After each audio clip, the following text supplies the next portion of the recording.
Un saludo cordial y afectuoso para toda la audiencia y para el Ministerio Verdad Adventista. Agradecemos a Dios por el estudio del tercer trimestre de las lecciones de la escuela sabática, Éxodo, Viaje a la Tierra Prometida, y por la lección número 6 programada para el sábado 9 de agosto, a través del Mar Rojo.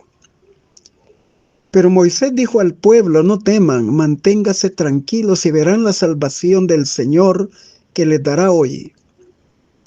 Porque esos egipcios que hoy ven nunca más los verán. El Señor peleará por ustedes, estén tranquilos. Éxodo 14, 13, 14. El Éxodo relata la experiencia más dramática y gloriosa de los hijos de Israel y apunta al evento histórico de su liberación de la esclavitud de Egipto y a su introducción en la tierra prometida. Pero también describe la obra redentora de Cristo y la esperanza de salvación y vida eterna que aguarda a los redimidos en la Canaán celestial. Destaca también la soberanía de Dios y su poder para derrotar a los falsos dioses y libertar a su pueblo de sus enemigos. Dios en su fidelidad cumplió al patriarca Abraham lo que prometió en la primera profecía de tiempo, de Génesis 15 del 13 al 16. Ahí le anticipó la servidumbre que sufrirían sus descendientes en Egipto, pero que él juzgaría a esa nación y en la cuarta generación saldrían con gran riqueza y heredarían la tierra de Canaán, porque la maldad de los amorreos llegaría a los límites de su tolerancia. Y también el libro del Éxodo resalta el milagro del cruce del Mar Rojo como una alusión a la muerte y la resurrección tipológica de los israelitas, porque tenían tras ellos a los ejércitos del faraón, cuyas intenciones eran llevarlos como mínimo a la esclavitud o eliminarlos. Y el camino en la tierra seca en medio del Mar Rojo que Dios les abrió para que pasaran al otro lado intactos, era una resurrección tipológica para empezar una nueva vida en la Canaán. Y al cruzar el Mar Rojo entonaron el cántico de Moisés al ver a sus enemigos sepultados por las aguas. El apóstol Pablo afirma que ellos experimentaban un bautismo simbólico en agua y en el Espíritu, en 1 Corintios 10, versículo 2, y dice: todos en Moisés fueron bautizados en la nube y en el mar. De esta experiencia hasta nuestros días usamos la frase típica, pasar las aguas, al referirnos al bautismo cristiano, que es una ceremonia de gran significado, ya que es el testimonio público de que el creyente se une a Cristo en su muerte al ser sepultado en el agua, y de su resurrección al salir de ella, unido a Cristo, recibiendo el privilegio de un nuevo nacimiento y una nueva vida en Cristo. Romanos 6, 3, 4, 2 Corintios 5, 17, Juan 3 del 3 al 5. Y su destino es el cielo y la eternidad en la tierra nueva. La liberación de Israel fue un acto de la gracia. Era imposible para ellos hacerlo por su fuerza. Esto nos ayuda a comprender que la salvación es un acto divino, un acto de su gracia. Hechos 4, 11 y 12 dicen: ningún otro hay salvación solo en Jesucristo. Y todos los seres humanos podemos recibir este don de Dios a través del tiempo. Y los redimidos lo confesarán públicamente en el cielo diciendo: la salvación pertenece a nuestro Dios, que está sentado en el trono, y al Cordero. Apocalipsis 7:10. Aunque para nosotros la salvación es un regalo, Jesús en la cruz pagó un precio infinito. Él llevó en su cuerpo nuestros pecados sobre la cruz y fue hecho por nosotros maldición. 1 de Pedro 2:24 y Gálatas 3:13. Y él derramó allí su sangre hasta la muerte, haciendo posible la sustitución vicaria, entregando su vida santa e inocente por la vida de los culpables. Y Pedro lo explica con estas palabras: sabiendo que fuiste rescatados de vuestra vana manera de vivir, no con cosas corruptibles, como las del oro y la plata, sino con la sangre preciosa de Jesucristo, como la de un cordero sin mancha y sin contaminación. Primera de Pedro 1, 18, 19.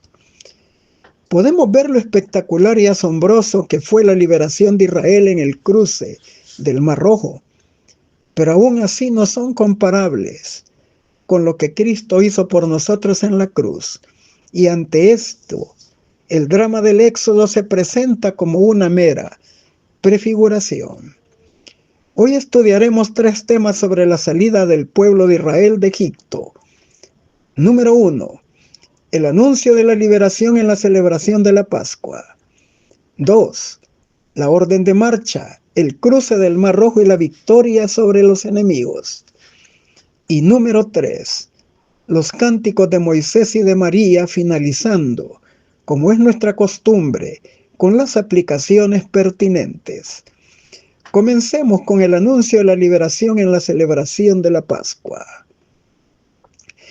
El desenlace de la liberación de la esclavitud de Israel de Egipto debe de verse a la luz del gran conflicto entre el bien y el mal, en donde la esclavitud del pecado y de la muerte toman al ser humano sin distinción de sexo, estatus social, raza, religión o nivel intelectual.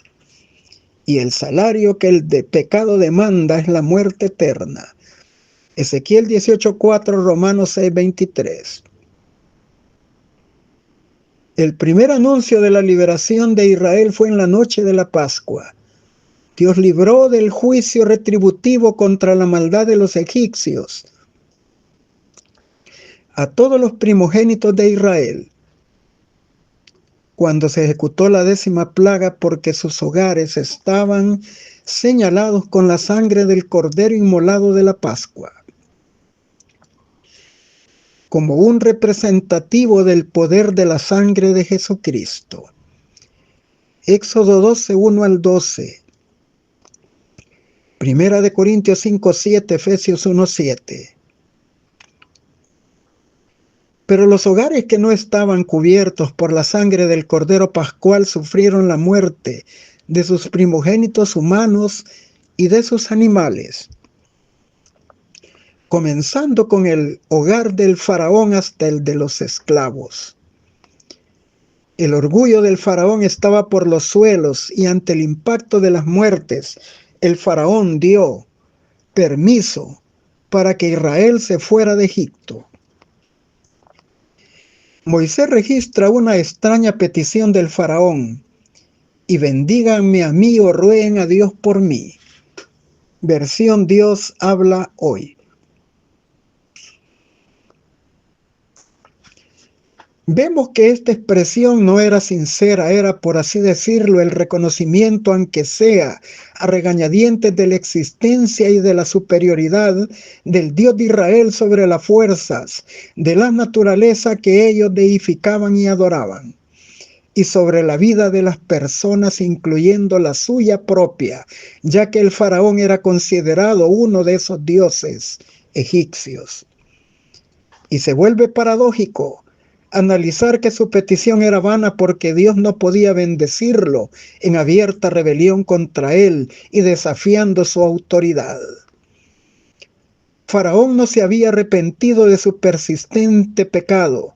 Solo eran palabras de aceptación de su derrota, y de sus acciones posteriores evidenciarían esto, ya que después de enterrar a sus muertos, saldría con sus ejércitos para hacer volver a los israelitas a la esclavitud. Quedaría la evidencia de que las intenciones del faraón no habían cambiado, solo eran un recurso para aplacar la tragedia, sufrimiento y destrucción de las plagas sobre su reino. Pero el pueblo egipcio sí deseaba la salida inmediata de Israel. De lo contrario, ellos decían: podemos darnos por muertos, porque solo veían signos de maldición por todas partes. Y tal como Dios había prometido a Abraham, ellos saldrían con gran riqueza. Génesis 15 del 13 al 16. Los egipcios les dieron cuanto pidieron, una justa indemnización por tantos años de servicio no remunerado. Tomaron de ellos plata, oro, vestidos, espejos, ornamentos, implementos, materiales, que fueron útiles para la construcción del tabernáculo de reunión en el desierto. Éxodo 25 del 1 al 7. Pero lamentablemente muchas de las joyas de oro sirvieron para que Aarón fabricara el becerro de oro, porque muchos israelitas traían la idolatría egipcia también en sus corazones. Éxodo 32, 1 y 2. La palabra hebrea para arrepentimiento es techubá y la palabra griega es metanoeo. Ambas significan un cambio de opinión, es decir, un cambio profundo y radical en la forma de pensar y actuar de la persona, pasando de un estado a otro, e incluye un giro completo de dirección de la vida. Esto va más allá de sentir pesar. El pecado es la transgresión de la ley, primera de Juan 3:4, y por la ley es el conocimiento del pecado, Romanos 3:20. El espejo de la ley revela nuestros pecados, pero no puede darnos el remedio. Solo el Evangelio de Cristo puede librarnos de la contaminación y la condenación del pecado, y por el sacrificio expiatorio de Cristo, Dios promete perdonarnos. Si confesamos nuestros pecados, Él es fiel y justo para perdonar nuestros pecados y limpiarnos de toda maldad. Primera de Juan 1:9. Al confesar nuestros pecados contra Dios, contra su ley y contra el daño hecho al prójimo, la palabra de Dios presenta que esta tristeza por el pecado contrasta con la tristeza que trae el mundo. Segunda de Corintios 7:10. Y comprendemos que el verdadero pesar por el pecado es el resultado de la obra del Espíritu Santo. Juan 16:8. Y esto produce en nosotros una genuina reforma en la vida. Ezequiel 36, 25 al 27 dice la promesa: entonces rociaré agua limpia sobre ustedes y quedarán limpios, y los limpiaré de todas sus inmundicias y de todos sus ídolos. Les daré un corazón nuevo y pondré un espíritu nuevo dentro de ustedes. Quitaré de ustedes el corazón de piedra y les daré un corazón de carne. Pondré mi espíritu dentro de ustedes y los haré caminar en mis estatutos, y cumplirán mis leyes y las pondrán en práctica.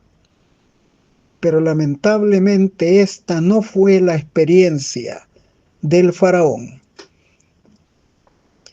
La celebración de la primera Pascua implicaba también un acto de fe, ya que aún estaban en esclavitud dentro de Egipto y tenían que participar con apremio, listos para la orden de salida a la libertad. Esta es una lección objetiva para Israel. No bastaba que creyeran en la promesa divina, debían obrar de acuerdo con su fe, en estricta obediencia a las instrucciones de Dios. Esto es lo que Pablo llama la fe que obra, Gálatas 5:6, y que Santiago explica que las obras testifican la fe genuina, Santiago 2:20. Por causa de la liberación de los primogénitos israelitas en la Pascua, Dios dijo a Moisés: conságrame todo primogénito varón que abre matriz. Éxodo 13:2. Este deber cumplido demostraba el reconocimiento de que Dios tiene la soberanía sobre la vida y la muerte. Él había dado redención a sus primogénitos. Este mandato se basaba en el principio de que todo le pertenece a Dios. Él es el creador y dueño de lo que existe. De Jehová es la tierra y su plenitud el mundo, y los que en él habitan. Salmo 24:1. Mía es la plata, mío es el oro, dice el omnipotente. Ageo 2:8. Dios nuestro, nosotros alabamos y loamos tu glorioso nombre, porque ¿quién soy yo y quién es mi pueblo para que pudiésemos ofrecer voluntariamente cosas semejantes? Pues todo es tuyo, y de lo recibido de tu mano de eso te damos. Primer libro de Crónicas 29, 13, 14. Los primogénitos eran de los israelitas, el primer fruto de la procreación. Su obediencia era una señal de reconocer que los primogénitos eran redimidos y estaban bajo el poder de la sangre de Jesucristo, en quien tenemos redención por su sangre, el perdón de los pecados. Colosenses 1:14. Dios dio a los hebreos ciertas normas acerca de cómo debía de ser presentada la ofrenda correspondiente en celebración de su liberación de la esclavitud en Egipto. Éxodo 13, 12, 13 y 15. Dios dijo a Moisés: te será esto como una señal en tu mano.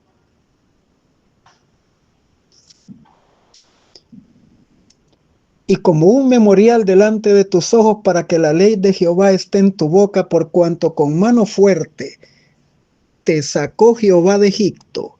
Éxodo 13:9. Y añade: y será pues como una señal en tu mano y como insignias entre tus ojos, porque con mano fuerte nos sacó el Señor de Egipto. Éxodo 13:16. Aquí hay un énfasis de la repetición. Incluye una representación simbólica de la importancia de mantener la ley de Dios en el asiento de la voluntad, en los lóbulos de la frente y por ende en el corazón y en las acciones diarias, es decir, en sus manos. Se recalca que Israel debía de actuar en consonancia con su fe y por su peculiar obediencia a todos los mandatos divinos. Serían un testimonio viviente ante las naciones, y esto los posicionaría como cabeza de todos los pueblos y no como cola. Isaías 2, 2 y 3, Deuteronomio 4, 7 y 8. Continuamos con la orden de marchar, el cruce del Mar Rojo y la victoria sobre los enemigos. El pasaje se encuentra en Éxodo capítulo 13, partiendo del verso 17 hasta el capítulo 14, versículo número 12. Moisés describe la orden de marchar y de la salir de Israel de Egipto. Usa la palabra hebrea sabá, que transmite la idea de estar preparado para una tarea asignada, y también el hebreo mahané, traducido como tropa, hueste, ejército, escuadrón, y en contexto religioso se interpretaba como campamento de Dios. Aquí se presenta a Israel como un ejército en orden, disciplinado y preparado para la empresa, es decir, la posesión de la tierra de Canaán. Éxodo 6, 26, 7, 4, 12, 17, 41 y 51, Éxodo 13, 18, Éxodo 14, 19 y 20. Un hecho significativo es que Moisés llevaba consigo los huesos de José, Éxodo 13, 19. Era para fortalecer la fe de Israel y su identidad nacional al recordarles su origen y destino común.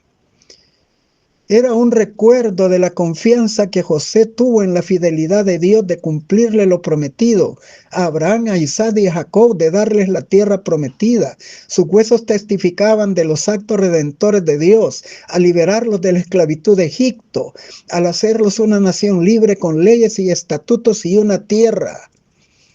Y José pidió que sus huesos fueran trasladados y enterrados en Canaán, Hebreos 11:22, y con ello demostró que nunca perdió de vista ese privilegio de estar en la tierra prometida. Génesis 50, 24, 25. Y efectivamente sus huesos se sepultaron en Siquén. Josué 24, 32. Pablo resume la experiencia del peregrinar de Israel en 1 Corintios 10, del 1 al 4, mencionando 5 veces la palabra todos. Y dice: todos estuvieron bajo la nube, todos cruzaron el mar, todos en Moisés fueron bautizados en la nube y en el mar, todos comieron el alimento espiritual, el maná, y todos bebieron la misma bebida espiritual, porque bebían de la roca que los seguía, y la roca era Cristo. La columna de la nube y de fuego por la noche eran los señales visibles de la presencia divina en medio de su pueblo, y desde allí también se comunicaba Dios con ellos. Éxodo 14, 24, números 12, 5, 6.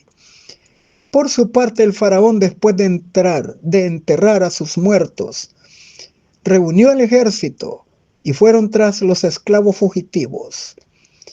Al verlos de lejos los hijos de Israel, sus presentimientos de una muerte segura volvieron y dijeron a Moisés más de una vez: ¿no había sepulcros en Egipto que nos sacaste a morir en el desierto? ¿Por qué has hecho esto con nosotros al sacarnos de Egipto? Éxodo 14:11. Olvidaron todas las manifestaciones tan dramáticas del poder de Dios en las plagas y en su liberación de los primogénitos, y su fe comenzó a tambalear. Éxodo 14 del 13 al 31 describe el cruce del Mar Rojo en tierra firme y seca, con las aguas como muros en sus extremos. Dios de nuevo hace una distinción entre su pueblo y los enemigos, y además sus palabras confirmaron a Moisés que estaba a punto de cumplir lo que dijo del faraón. Y dijo Jehová a Moisés: seré glorificado en Faraón y en todo su ejército, y sabrán los egipcios que yo soy Jehová. Éxodo 14:4. Había llegado el fin de la historia del faraón y sus ejércitos. En momentos tan cruciales debemos de percibir lo importante de tener un líder creyente lleno de fe y de confianza inquebrantable en Dios, como fue Moisés, que intercedía a Dios por su pueblo y también los animaba a ellos a que dejaran de expresar su incredulidad y que vieran lo que Dios, por su gracia, haría por ellos. Por su parte, Dios estaba llevando a cabo su plan y era consciente de ese miedo que la situación generaba. Así reveló claramente su plan a Moisés y le dijo: ten confianza, que en pocas horas van a estar cantando alabanzas por la mañana en la que voy a liberarlos nuevamente. He aquí la promesa: así dice Jehová, el que abre camino en el mar y senda en las aguas impetuosas, el que saca al carro y al caballo, y al ejército y la fuerza. No os acordéis de las cosas pasadas, ni traigáis a memoria las cosas antiguas. He aquí que yo hago cosa nueva, pronto saldrá a luz, ¿no la conoceréis? Otra vez abriré camino en el desierto y ríos en la soledad. Isaías 43 del 16 al 19. Una de las grandes enseñanzas de las Escrituras es que Dios en ocasiones permite a sus hijos vivir situaciones peligrosas y luego interviene a rescatarlos. La sabiduría infinita de Dios permite a su pueblo que vea situaciones difíciles para manifestar allí su amor y poder y darles paz en medio de las tormentas, transformando lo imposible en posible. Éxodo 14:13 dice: Moisés dijo al pueblo: no temáis, estad firmes y ved la salvación que Jehová hará hoy con vosotros, porque los egipcios que hoy habéis visto nunca más, para siempre lo veréis. Dios dirigió al pueblo hacia el mar y le pidió que empezara a caminar por la fe, y lo hizo. Y Dios los honró, abriendo un camino en el mar y ahogando luego a Faraón y sus ejércitos. Moisés percibía las implicaciones de volver a Egipto.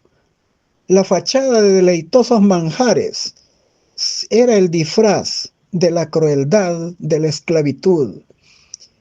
La decisión de Dios era de no marchar atrás, sino hacia adelante, a la libertad, hacia la tierra que fluye leche y miel. Por lo tanto, presentó a su pueblo 4 puntos cruciales acerca de cómo actuar en situaciones difíciles. Número 1. No teman. Éxodo 14:13. Solo con confianza firme en Dios podrían vencer al miedo. Si ponemos nuestras vidas en las manos de Dios, Él obrará en nuestro favor, si lo aceptamos como nuestro Dios y Señor. Él dice: no temas, yo estoy contigo, no desmayes, yo soy tu Dios. Yo soy el Señor que te sostiene de tu mano derecha y te dice: no temas, yo te ayudo. Isaías 41, 10 y 13. Dios les pide que marchen hasta su destino final. El Señor los sostendría en el desierto, los alimentaría, les daría bebida. 1 Corintios 10, 3 y 4. Y los llevaría a la tierra prometida. Segundo, manténganse tranquilos, Éxodo 14, 13. Esto no significa dejar de murmurar y esperar grandes cosas. Implica no resistirse a la guianza y a la providencia divina, a confiar en Dios y esperar pacientemente su poderosa intervención. Él actuaría muy pronto y lo verían y se gozarían en gran medida. 3. Veréis la salvación que el Señor les dará hoy. Éxodo 14, 13. Dios podía haberlo llevado en una ruta corta, pero lo llevó al desierto. No debemos de pasar por alto que también el Hijo de Dios tuvo que pasar en un retiro espiritual preparatorio para los desafíos de su misión en un desierto. El desierto es un lugar propicio para la reflexión, para la meditación, para que la fe aumente y la confianza crezca, para aceptar y reconocer que su liderazgo, el divino, que su guianza y sostén son vitales. Dios en su fidelidad prometió estar con nosotros. Ver significa abrir los ojos porque la incredulidad los ciega. Dios es nuestra única y mejor alternativa para la victoria. Solo así estaremos seguros y veremos salvación. Él está siempre disponible al cuidado de nosotros y proveyendo para suplir nuestras necesidades en el momento apropiado. Cuarto, el Señor peleará por vosotros. Éxodo 14, 14. Esto implica que Dios luchará personalmente por su propio pueblo contra los egipcios. Ellos lo reconocieron, Éxodo 14, 25, que el Señor luchaba por los israelitas. Sabemos a la luz de la palabra de Dios que la cruz del Calvario es la prueba definitiva de que Dios ganó la batalla contra Satanás a través de Cristo, y así puede darnos la promesa de la vida eterna. Juan 5, 24, Hebreos 2, 14, Apocalipsis 12, 10 y 11. Dios le presenta paso a paso su plan de acción a Moisés y le da la orden de marchen. El ángel de Dios y la columna de la nube se desplazarían de la parte delantera a la vanguardia hacia la retaguardia, la parte trasera, protegiéndolos del ejército de Egipto y turbándolos. Moisés extendió por su fe la vara sobre el mar, Éxodo 14, 15 al 18, y luego su mano, Éxodo 14, 21 al 23, y Dios abrió camino en medio del mar. El Señor dividió las aguas, reteniendo las aguas como murallas en los extremos, y abrió camino en seco, con un fuerte viento. El resultado fue que los israelitas atravesaron el mar con seguridad, hasta la otra orilla, en tierra firme. 1 Corintios 10:1. Mas los egipcios fueron anegados en las aguas sueltas. Los egipcios avanzaron y descubrieron que Dios seguía haciendo cosas extraordinarias por Israel. Traspasaron los límites de la paciencia divina. Y esto se revela en su tardía confesión de Éxodo 14, 25. Entonces dijeron los egipcios: huyamos de delante de Israel, porque Jehová pelea por ellos contra nosotros. Dios glorifica su nombre en medio de las crisis de su pueblo, haciendo que puntualice que las mayores necesidades de la crisis son la ayuda divina y la preservación de las vidas. La demás viene por añadidura. En la liberación de su pueblo se rompieron todos los esquemas en el cruce del Mar Rojo, ilustrando así la obra de justificación y de santificación por la fe en los méritos de Cristo. Dios, antes de liberarnos de la esclavitud del pecado, nos enseña que es necesario abatir en el polvo la gloria del hombre y hacer por el hombre lo que él le es imposible por su propia fuerza. Esta es la obra de la justificación por la fe en Cristo. Pero Dios, además de darnos nueva vida en Jesús, Él transforma la vida eliminando las antiguas visiones e influencias que regían la experiencia pasada, la esclavitud de Egipto, y cambia lo viejo por lo nuevo. 2 Corintios 5:17, Romanos 6 del 1 al 10, 12, 1 y 2. Así se ilustra la santificación por la fe en Cristo. Las crisis actuales que enfrentamos son múltiples y muy diferentes, y en la medida que la segunda venida de Cristo se acerca, sabemos que la maldad se multiplicará y el amor de muchos se enfriará. Hay un tiempo de angustia sin precedentes que viene, pero con los ojos de la fe debemos de confiar que no estaremos solos. Mateo 28:20 dice: aquí yo estoy con vosotros todos los días, hasta el fin del mundo. Confiemos en Dios en medio de la más terrible crisis. Pidámosle una fe inquebrantable, echando nuestra ansiedad sobre Él, porque Él cuida de nosotros. Y así podremos estar también nosotros tranquilos. Continuamos con los cánticos de Moisés y de María. Éxodo 15 del 1 al 21. Presenta a Moisés desarrollando personalmente este cántico que lleva su nombre, haciendo de Dios y de su poder una descripción maravillosa. Alaba al Señor como guerrero poderoso que derrotó a sus enemigos. Subraya que el Señor, su Dios, es su fortaleza, su canción y su salvación, un Dios sin igual, magnífico en santidad, terrible en prodigios, autor de maravillas. Éxodo 15:11. En el cántico el Señor es exaltado, alabado y admirado, con gratitud por su extraordinaria obra, en favor de su pueblo, y su nombre es glorificado al conducirlos a su santa morada. Éxodo 15:17. Aquí se alude a Sión y al templo de Jerusalén, el monte de su heredad, para que gocen una comunión especial con Él y una vida espiritual vibrante.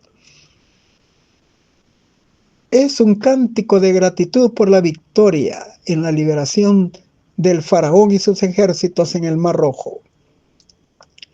Cantaré yo a Jehová porque se ha magnificado grandemente, ha echado al mar al caballo y al jinete. Jehová es mi fortaleza y mi cántico, y ha sido mi salvación. Este es mi Dios, le alabaré, Dios de mis padres, y lo enalteceré. Éxodo 15, 1 y 2.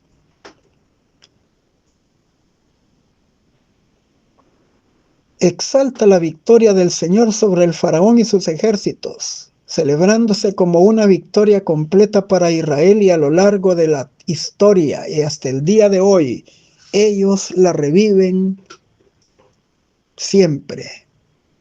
El cántico es un método pedagógico para exaltar a Dios y grabar la verdad de Él, en especial en la mente y en el corazón de los niños y adolescentes del pueblo. Aquí se cumple el mandato requerido en la Shema, Deuteronomio 6 del 4 al 9, de grabar su ley en sus vidas y llevarlos a la obediencia. Adoramos a Dios por las bendiciones ya recibidas. Nuestra adoración se cumple siempre y cuando nos presentemos ante Él con la disposición de hacer su voluntad. Alabémosle con cánticos, con poesías, con lecturas bíblicas, con testimonios de gratitud, con aclamaciones espontáneas y con diversas manifestaciones y expresiones de una nueva y renovada disposición a consagrarle nuestras vidas. La alabanza de María, hermana de Aarón, acompañada de otras mujeres, celebrando con cánticos y danza la victoria de Dios sobre los egipcios. Ella exalta a Dios usando la frase del verso 21, en extremo te has engrandecido. En hebreo esto enfatiza la intensidad de la victoria, glorificando el nombre de Jehová. El tema principal es la preservación de la vida del pueblo por medio de las providencias milagrosas de Dios. Al dejar atrás los duros años de la servidumbre de Egipto, era necesario aprender las lecciones de la confianza en la providencia de Dios. En el desierto no había panaderías ni carnicerías, como en Egipto, y el hambre los amenazaba. Era un lugar inhospitalario. Corrían el peligro de ser atacados de fieras y de las feroces tribus aguerridas. pero con todo Dios demostró paso a paso su amor hacia ellos en el desierto, y el desierto se convierte en el gimnasio donde los músculos espirituales de Israel se estaban fortaleciendo. El cántico de Moisés nos enseña a olvidarnos de nosotros mismos, en cantar y alabar y adorar a Dios, descansando en la confianza en Él. Habrá momentos oscuros, pero incluso en esos momentos sabemos que el sol está detrás de las nubes y volverá a salir. Debemos aprender a alabar a Dios bajo cualquier circunstancia, en este día y por siempre. En Apocalipsis 15, del 2 al 4, en el cielo el cántico de Moisés se combinará con el cántico del Cordero. Será entonado de forma universal por los redimidos sobre el mar de vidrio. La gratitud y la adoración es el resultado natural de la bondad divina para con nosotros. Dios será alabado y glorificado por sus grandes y maravillosas obras, por sus juicios justos y verdaderos, por sus acciones justas y su santidad. Todas las naciones ahí representadas en los redimidos vendrán y te adorarán, porque tus actos de justicia quedaron manifiestos. Apocalipsis 15:4. Cuando sus justos juicios, especialmente los que tienen que ver con el mal y la opresión, que durante milenios reinaron impunes bajo la instigación de Satanás, pero ya derrotados, ahora la justicia de Dios reina para siempre. El cántico de Moisés a orillas del Mar Rojo siempre ha proporcionado a la Iglesia de Dios el modelo de alabanza de todos los conflictos contra los poderes de las tinieblas. El tema majestuoso de ese canto resuena a través de todos los cánticos de Israel, en alabanzas a Dios por las obras gloriosas en su favor.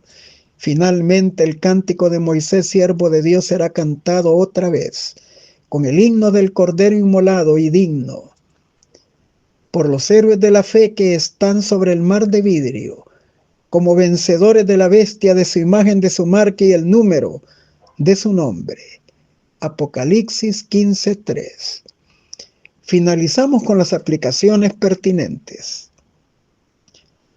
La dedicación de los primogénitos se remonta a los primeros tiempos. Dios había prometido al primogénito del cielo para salvarlos del pecado. Este don debía de ser reconocido en toda familia por la consagración del primer hijo, quien era dedicado al sacerdocio como representante de Cristo entre los hombres. Cuando Israel fue librado de Egipto, la dedicación de los primogénitos fue nuevamente ordenada.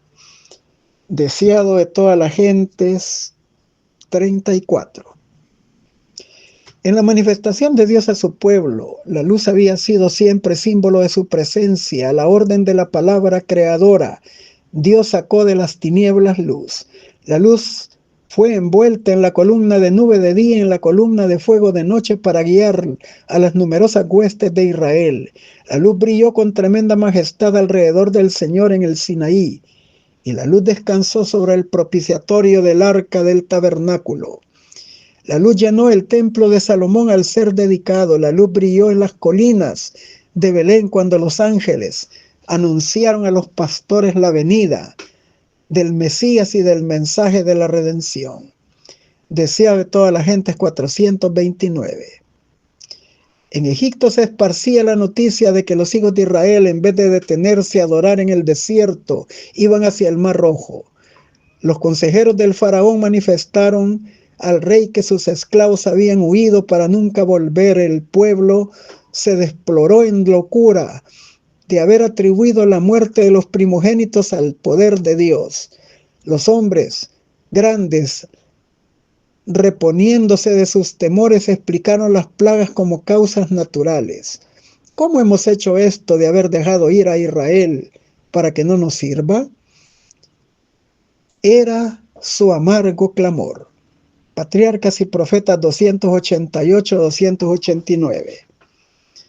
Cuando rechazó Faraón la primera evidencia del primer milagro, sembró la semilla de infidelidad que dejaría su curso natural y habría de producir una cosecha consecuente.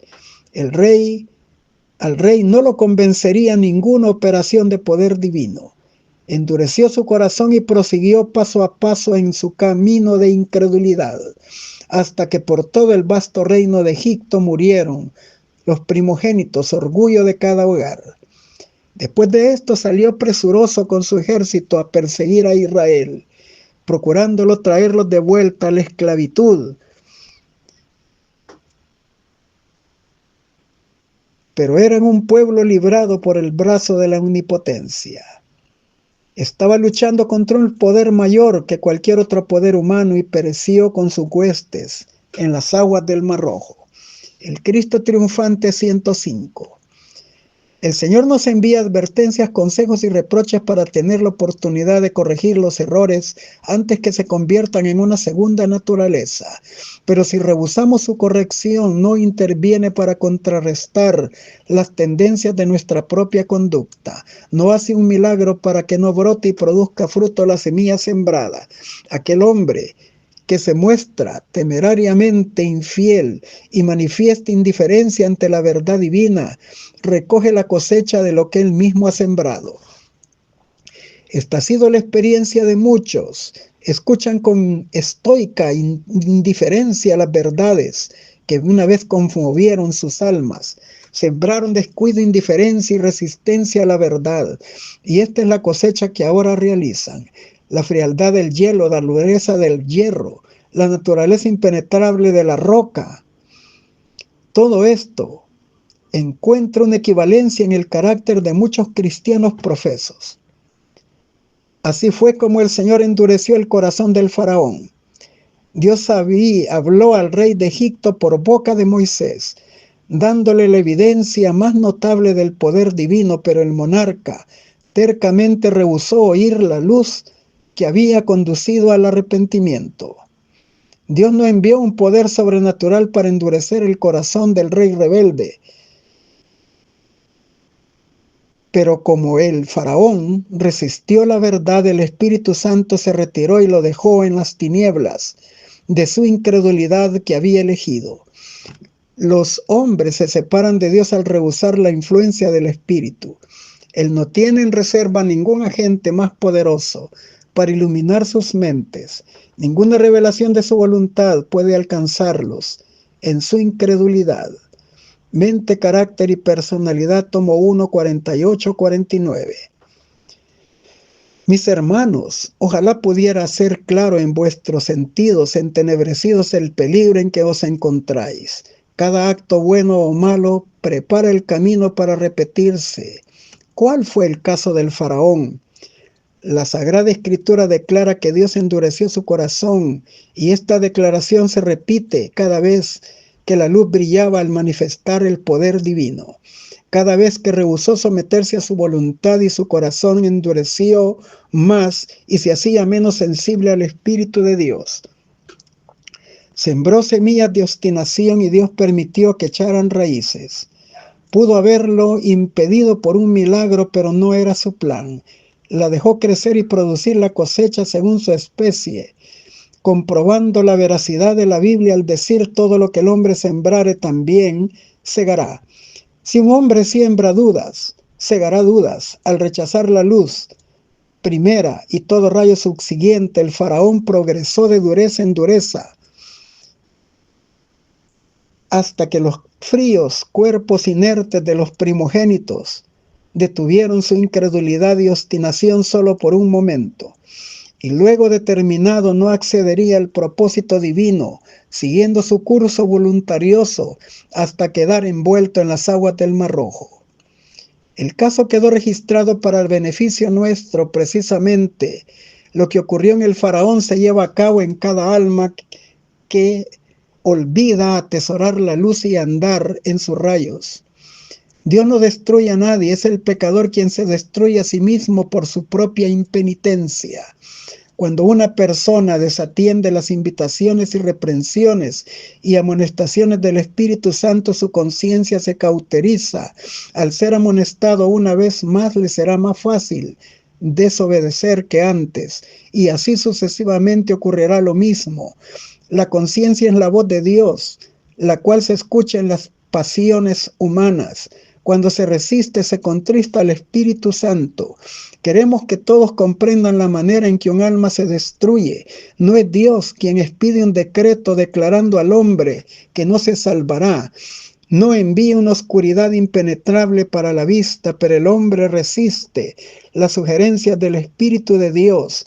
Una vez y cada vez se hace menos difícil hacerlo la segunda, la tercera y aún la cuarta.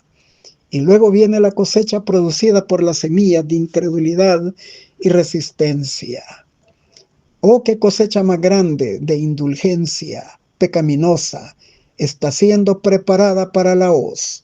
Testimonios para la Iglesia, tomo 5, 112 y 113. El Señor trata ahora con su pueblo que cree en la verdad presente y quiere producir resultados portentosos. Y mientras que su providencia obre con ese fin, nos dice marchen. Es cierto que el camino todavía no está abierto, pero cuando ellos avancen con la fuerza de la fe y el valor, se abrirá camino delante de sus ojos. Siempre habrá quienes se quejen como el antiguo Israel y atribuyan sus dificultades a quienes Dios suscitó para hacer progresar su obra. No alcanzan a ver que Dios los está probando mediante estrecheces de las cuales solo su mano podrá librarlos. Habrá ocasiones en que la vida cristiana rodeada de peligros y el deber parecerá difícil de cumplir. La imaginación se figura que la espera una ruina inminente al frente y detrás la esclavitud o la muerte. Sin embargo, Dios dice: marchad. Debemos obedecer la orden, fuera cual fuera el resultado, aun cuando en nuestros ojos no puedan penetrar las tinieblas, y sintamos las frías olas en nuestros pies. En una vida dividida, tibia, y hallaréis dudas y tinieblas. No podéis gozar los consuelos de la religión ni la paz que el mundo da. No os sentéis en el sillón de Satanás para no hacer nada. Levantaos y esforzaos para alcanzar la elevada norma de vuestro privilegio alcanzar. Consejos para la Iglesia 630. Al despuntar el alba, multitudes de israelitas pudieron ver lo que quedaba del poderoso ejército enemigo, corazas y vestidos arrojados en la orilla. Una sola noche les trajo completa liberación del más terrible peligro.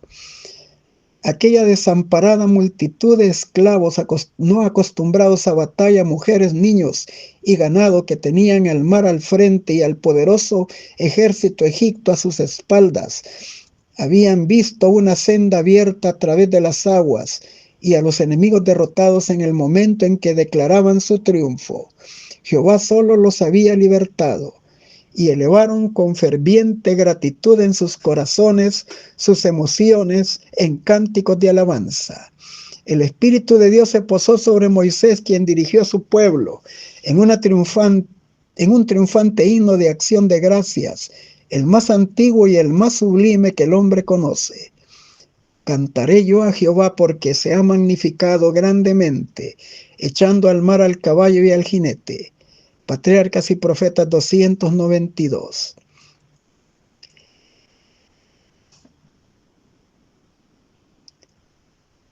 Este canto y la gran liberación que conmemoraba hicieron una impresión imborrable en la memoria del pueblo hebreo. Siglo tras siglo se repitió por los profetas y cantores de Israel para atestiguar que Jehová es la fortaleza y la liberación de los que confían en él. Este cántico no pertenece solo a los judíos, indica la futura destrucción de todos los enemigos de la justicia y señala la victoria final de Israel de Dios. El profeta de Patmos vio a la multitud vestida de blanco, los que habían alcanzado la victoria, que estaban sobre un mar de vidrio mezclado con fuego, teniendo las arpas de Dios y cantando el cántico de Moisés, siervo de Dios, y el del Cordero. Apocalipsis 15, 2 y 3, maravillosa gracia de Dios 352. Hay un día que pronto ha de amanecer sobre nosotros, cuando los misterios de Dios serán comprendidos y todos sus caminos vindicados, cuando la justicia, la misericordia y el amor serán los atributos de su trono. Cuando la guerra terrenal haya terminado y los santos estén todos reunidos en el hogar, nuestro primer tema será el cántico de Moisés, siervo de Dios. El segundo será el cántico del Cordero, el cántico de la gracia y de la redención. Este canto será más potente y se entonará con acentos más elevados y sublimes que resonarán los atrios celestiales. Es el cántico de la providencia de Dios que conecta las diferentes dispensaciones. Todo se verá entonces sin que haya un velo en la dispensación de la ley, en la profética y en la evangélica. La iglesia histórica de la tierra y la redimida del cielo tienen su centro en la cruz del Calvario. Este es el tema, este es el cántico. Cristo es el todo y en todo. En himnos de alabanza que resuenen a través de los cielos, entonados por millares y millones de redimidos. Todos unen sus voces en este cántico de Moisés y del Cordero. Es un cántico nuevo, porque nunca antes será entonado en el cielo. Testimonios para los ministros 433. Les deseo un feliz sábado a todos, lleno de bendiciones en la presencia de nuestro Dios.